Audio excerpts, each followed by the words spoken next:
Afan Ustaz, izin bertanya sila. Tentang mengambil hak orang lain. Saya punya kucing suka ambil anak ayam tetangga. Macam mana saya sebagai tuannya nak ganti anak ayam tetangga? Sebab kucing saya ganti telur ayam, boleh tak Ustaz? Syukran, jazakallah. Memang degil ya binatang tadi ya.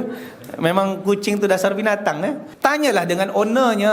Cakap betul-betul kepada ownernya. Sebab kalau kucing makan ayam jiran kita, kucing salah ke tak? Tak salah. Macam mana dia salah? Dia tak ada akal. Yang salah kita, kenapa kita bela? Kalau dia bebas, dia tak bertuan, kita terlepas. Kerana memang mungkin hukum alam dia nak cari makan itu tak ada masalah dengan binatang. Tapi kalau dia bertuan dan tuannya kita, maka kita bertanggungjawab. Jadi kullukum ra'in wa kullukum mas'ulun an ra'iyati. Setiap kalian pemimpin dan setiap pemimpin akan ditanya atas apa yang dia pimpin. Dia punya kucing tu dia kena bertanggungjawab. So macam mana? Datang kepada ownernya. Kalau seandainya ownernya boleh terima ganti telur, it's okay, tak ada masalah. Kalau owner kata, alah tak apa, binatang sama binatang je, alhamdulillah.